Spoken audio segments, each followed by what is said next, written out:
Hoy hablaremos de la teoría evolutiva de Darwin y Wallace. ¡Comenzamos!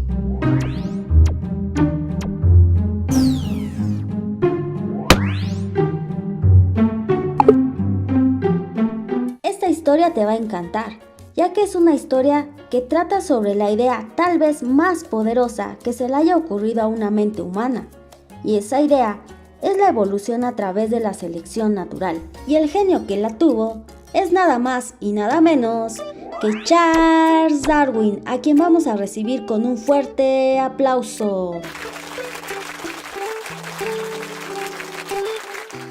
Charles Darwin nació en Inglaterra en el año de 1809 y fue quien dio un impulso definitivo al estudio de la evolución, a tal grado que es considerado el padre de la biología moderna. Pero para ser tan importante en el mundo de la biología, pasaron muchas cosas.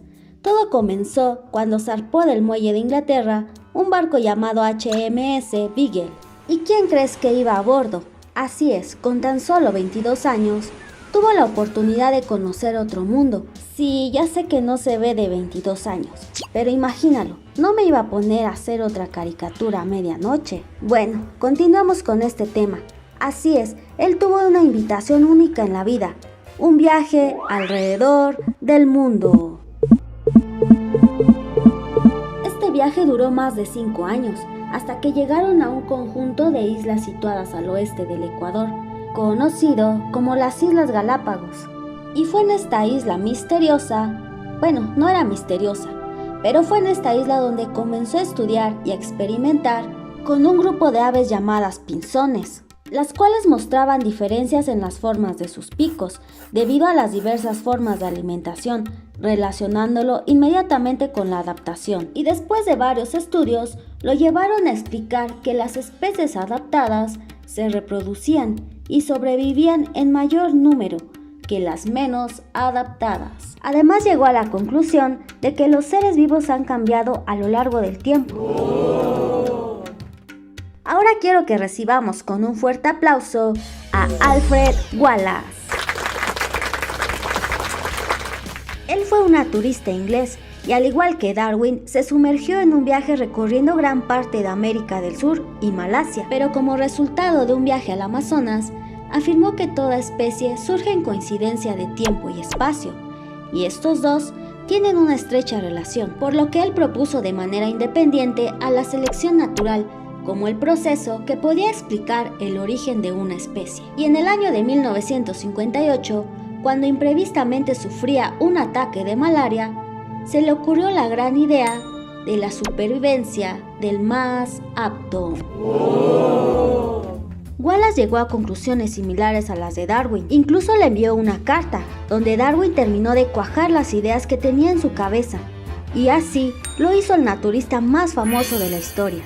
Y fue en el año de 1858 cuando publicaron un escrito en conjunto acerca de la teoría de la evolución. Claro, a través de la selección natural. Así es que te voy a presentar 5 puntos importantes que te tienes que saber muy bien. Número 1. Variabilidad biológica, donde los miembros de una población tienen variaciones que se pueden heredar. Competencia y lucha por la existencia, ya que en una población se producen más individuos en cada generación de los que el ambiente puede sostener. Número 3. Sobrevivencia del más apto, ya que algunos individuos poseen características adaptativas que les permiten sobrevivir y reproducirse mejor que otros. Punto número 4.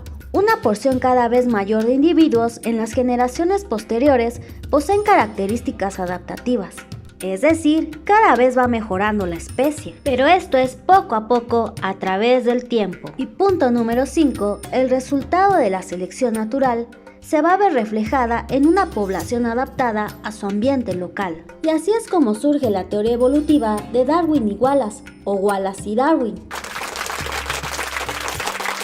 Y un año más tarde, Darwin publica su famoso libro El origen de las especies, en donde publica sus trabajos de teoría de evolución orgánica por selección.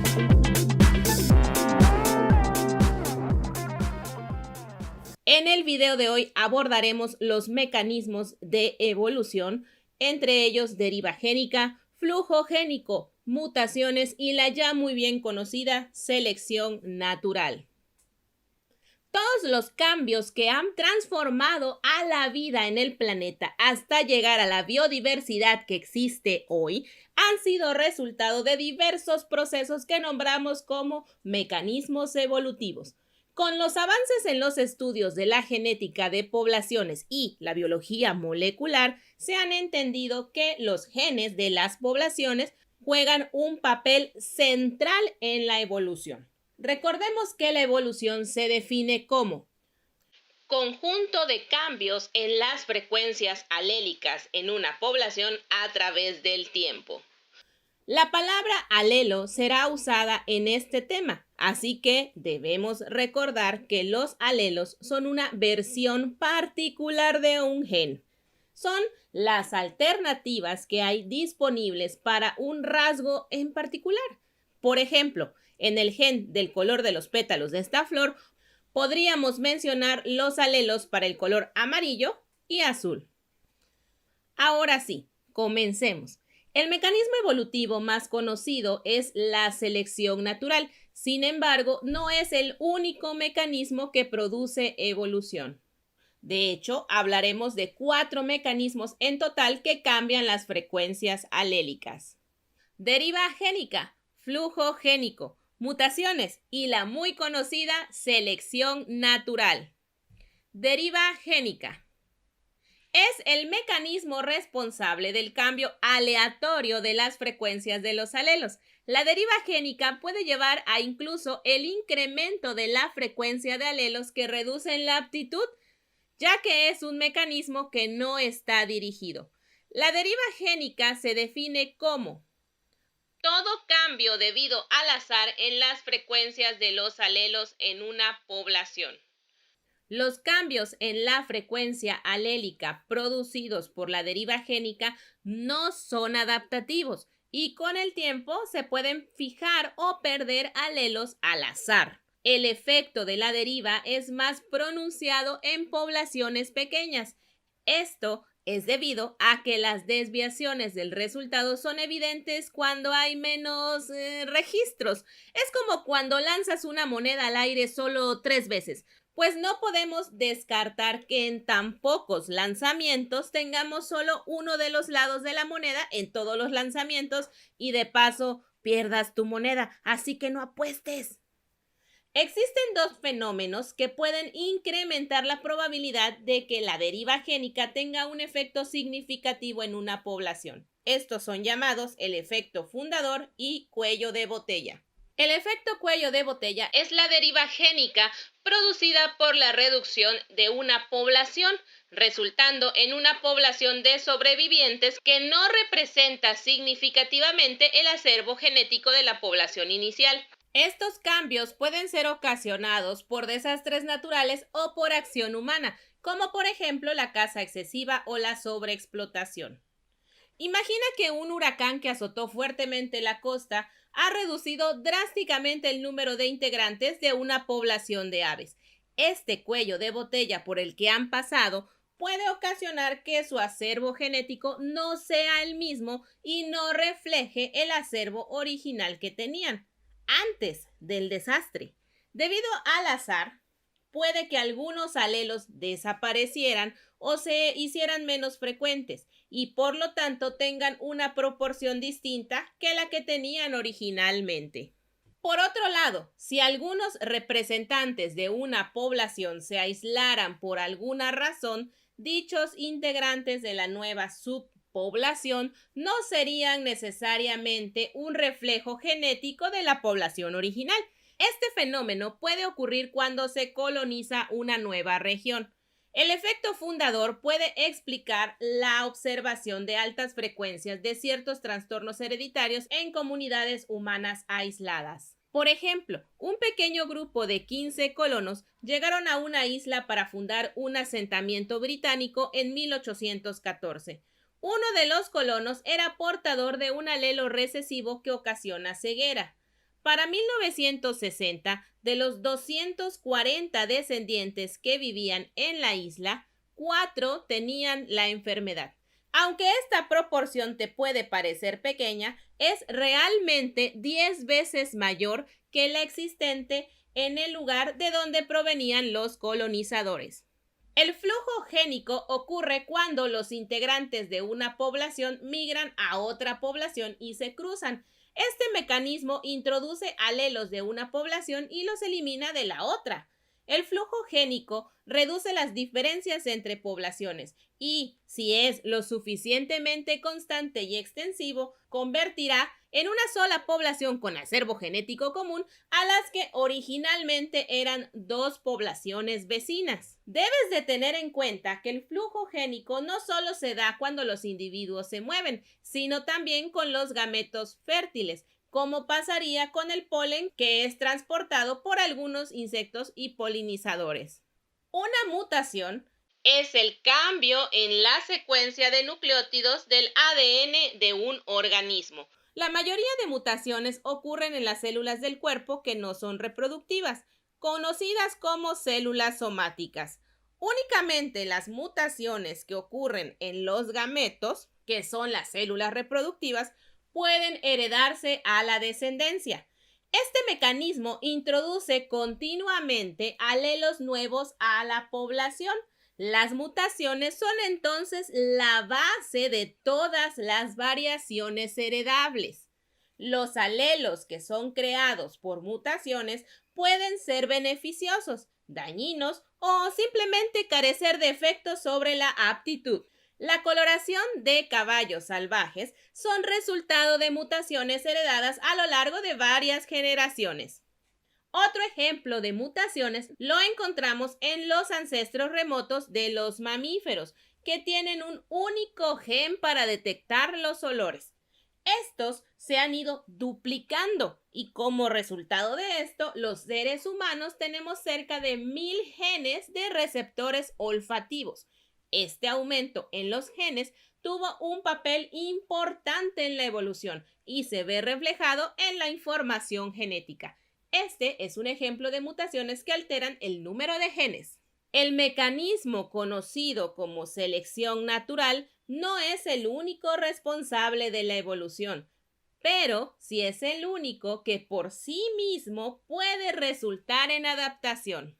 La selección natural se basa en el éxito reproductivo diferencial, partiendo del hecho que en una población podemos encontrar individuos con variaciones en rasgos heredables y aquellos individuos que presenten, digamos, la variedad de rasgos que le permitan sobrevivir tenderán a producir más descendencia. De esta manera, la selección determina cuáles alelos pasarán a las generaciones próximas, cambiando sus proporciones en comparación con las actuales. En resumen, la mutación, el flujo y la deriva génica no favorecen alelos en relación con otros y la selección natural sí lo puede hacer.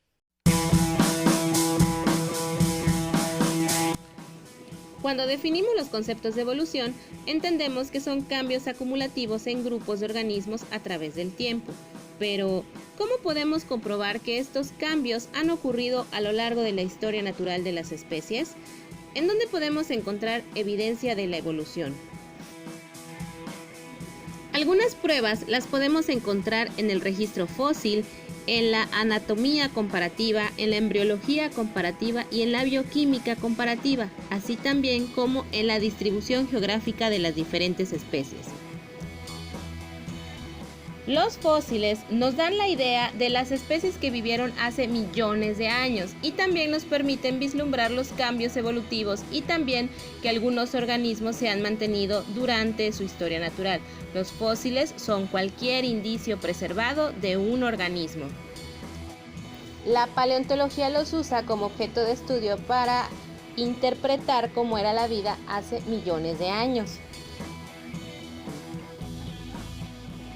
La aleta de una ballena y el brazo de un humano tienen estructura similar. Cuando existen estructuras anatómicamente similares, heredadas de un ancestro común, se denominan estructuras homólogas.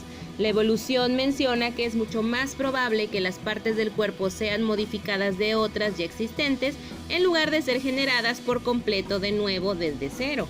Entonces, cuando encontramos en la naturaleza estructuras similares o equivalentes en morfología, pero con funciones distintas, debido a que pertenecen a especies distintas, estamos observando estructuras homólogas.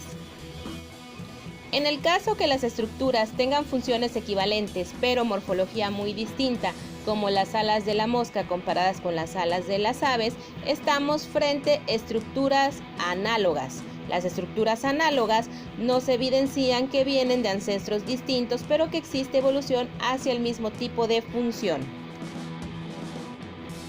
En el caso de las estructuras vestigiales, son formas reducidas de estructuras funcionales de otros organismos. La teoría de la evolución predice que las características que ya no poseen una función para la especie en cuestión se reducirán con el pasar del tiempo y tenderán a desaparecer. Un ejemplo característico son las alas de los kiwis, las cuales son tan pequeñas que no les son funcionales para volar. En cuanto al área de la embriología comparativa, podemos decir que un embrión es una etapa antes de nacer en donde se desarrolla un organismo. Los estudiosos identificaron estructuras similares, o sea, homólogas, entre embriones de los vertebrados durante las primeras fases de desarrollo embrionario.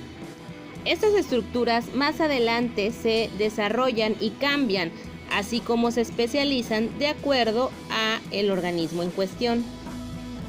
Las moléculas en especies emparentadas por ancestros comunes comparten secuencias antiguas de aminoácidos. Mientras más cercanos evolutivamente hablando sean, más secuencias compartirán. Y esto nos da otra evidencia de la evolución. La evolución se relaciona íntimamente con el clima y las fuerzas geológicas, especialmente la tectónica de placas, ya que ayudan a explicar muchas de las interrelaciones entre ancestros y cómo están distribuidas en el espacio las especies, tanto vivientes como fósiles. La biogeografía es el estudio de la distribución de los seres vivos alrededor del mundo. Muy buenos días, estimados estudiantes. El día de hoy voy a realizar un video sobre macroevolución o evolución a gran escala. ¿Cuáles son los objetivos de la clase? Bueno, en primer lugar, diferenciar microevolución de macroevolución y reconocer los patrones generales en los que se sustenta la macroevolución. Vamos a partir distinguiendo estos dos conceptos que es el de microevolución y el de macroevolución. La microevolución es la evolución a pequeña escala, mientras que la macroevolución es la evolución a gran escala. ¿Qué significa esto? Bueno, vamos en primer lugar a la microevolución. Yo les había comentado en las clases anteriores que la evolución se manifiesta como un cambio en el patrimonio genético de las poblaciones, ¿ya? Cada vez que ocurría esta variación en la frecuencia de genes de una población, nosotros decíamos que esa población había evolucionado. Eso es lo que ocurrió, por ejemplo, con esta polilla que yo les había hablado unas clases atrás, ¿no es cierto?, de la polilla Viston betularia, ¿ya? Yo les había comentado que antes de la revolución industrial la mayoría de las polillas tenía esta coloración. Y tenían esta coloración porque el tener esa coloración era una ventaja adaptativa, ya que permitía camuflarse ante los depredadores. Y solamente el 1% de la población tenía esta coloración más bien negruzca, ¿ya? Pero ¿qué es lo que pasó? Luego de la revolución industrial, los porcentajes prácticamente se invirtieron, ¿ya? La revolución industrial generó un cambio en el ambiente de esta polilla que hizo que finalmente esta adaptación, ¿no es cierto?, no fuera ventajosa a este nuevo ambiente, sino más bien la nueva adaptación que generaba una característica ventajosa era tener esta coloración. Razón por la cual después de varias generaciones, después de varios años, aproximadamente unos 50 años después de la revolución industrial, los porcentajes de la población estaban prácticamente invertidos. La mayor parte de los individuos de la población tenían esta coloración, más o menos el 98%, mientras que el 2% tenía esta otra coloración. Si ustedes se dan cuenta, acá nosotros tenemos un proceso microevolutivo, un proceso evolutivo a pequeña escala, ¿no es cierto?, en donde se evidencia claramente una variación en el patrimonio genético de la población que determina la coloración de estas polillas, ¿ya? Entonces, esta evolución que ocurre a pequeña escala, que ocurre fundamentalmente al nivel de una población, es lo que nosotros conocemos como microevolución, ¿ya? Y recuerden que la microevolución se debe a distintas fuerzas, como nosotros habíamos señalado, siendo la principal la selección natural. Pero también habían otras fuerzas como las mutaciones, la deriva génica, el flujo genético y el apareamiento no aleatorio, que también son fuerzas evolutivas que promueven la microevolución de las poblaciones. Ahora, cuando nosotros hablamos de macroevolución, estamos hablando de una evolución a gran escala. Estamos hablando de una evolución que es más allá del nivel de especie, ¿no es cierto? Y está relacionado fundamentalmente con grandes acontecimientos que han ocurrido durante la existencia de la vida en nuestro planeta, como por ejemplo la formación de extremidades a partir de las aletas de los peces, o como por ejemplo la formación, en este caso, el origen de los mamíferos, ¿no es cierto?, y de las aves a partir de los reptiles, entre muchos otros acontecimientos, ¿ya? Por lo tanto, es una evolución a una escala mucho más grande, ¿no es cierto?, que la microevolución. Para que podamos entender un poco mejor la diferencia entre estos dos conceptos, analicemos la siguiente tabla, ¿ya? Entonces acá tenemos la microevolución y acá tenemos la macroevolución y tenemos algunas diferencias relevantes respecto a estos dos conceptos evolutivos.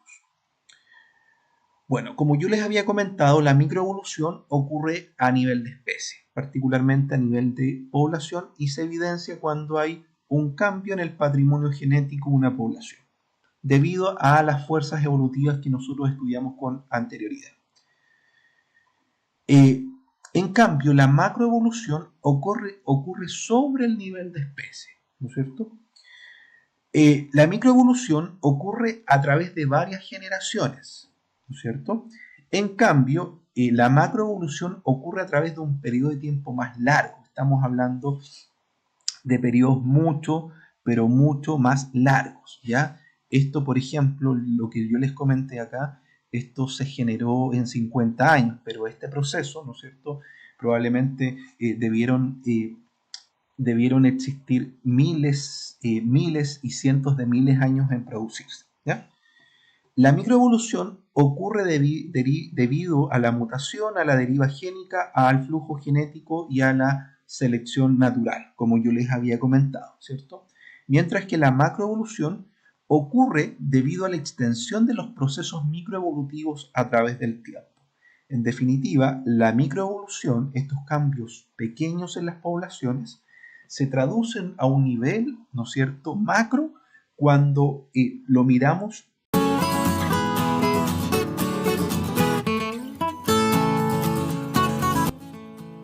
Las especies de cíclidos que originalmente estaban en el lago Victoria en África divergieron hace 14.000 años de un solo ancestro común. Esto es un ejemplo dramático de un tipo de especiación llamado radiación adaptativa. También se le conoce como evolución divergente y puede ocurrir en un tiempo relativamente corto debido al surgimiento de muchas especies distintas a partir de una sola especie en respuesta a la creación de un nuevo hábitat o a partir de alguna oportunidad ecológica. Hay especies que evolucionan en estrecha relación con otras. Esta relación puede ser tan cercana que la evolución de una especie puede incentivar o afectar la evolución de otras. A esto se le conoce como coevolución. Una relación como el tipo mutualista es una forma de coevolución. Un ejemplo interesante de la coevolución es la relación tan estrecha entre las diferentes plantas con flores con sus respectivos polinizadores, incluso siendo unos muy específicos para cada especie. Otro ejemplo de coevolución es el parasitismo, en donde el parásito depende de otra especie para sobrevivir. En otros casos, algunas especies no están relacionadas evolutivamente, sin embargo, tienen rasgos similares aunque viven en partes diferentes del mundo. A esto se le conoce como evolución convergente. El Numbat que es un marsupial australiano, se parece mucho a el oso hormiguero, que es un mamífero placentario. Ambos se alimentan de hormigas. La evolución es un proceso dinámico y tiene diferentes tasas, es decir, velocidades. Cuando es muy rápido se le conoce como equilibrio puntuado porque intenta explicar transiciones abruptas, y el gradualismo es una teoría que dice que la evolución es un proceso en pasos pequeños y graduales. Hasta aquí el nuevo video. Yo soy la bióloga Elena, te agradezco me hayas escuchado y nos vemos. Hasta la próxima.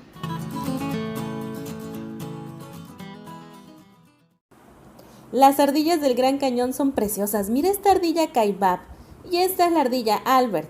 No son sus nombres, como el mío, Elena. Hacen referencia más bien a especies diferentes, pero se originaron de una especie ancestral común.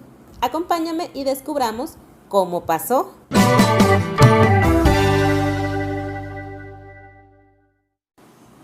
Una población puede divergir y como consecuencia sufrir aislamiento reproductivo, lo cual significa que los miembros de ahora las nuevas dos poblaciones ya no pueden entrecruzarse. Los biólogos denominamos a este proceso especiación. Los tipos de especiación que usualmente se reconocen son la alopátrica y la simpátrica. La especiación alopátrica aísla a una población a través de una barrera física, que pueden ser cordilleras, ríos, flujos de lava, canales entre islas y otros. Esto es lo que ocurrió con las ardillas del Gran Cañón, como la Kaibab, que habita en la orilla norte del río, y las Albert, que habitan en la orilla sur.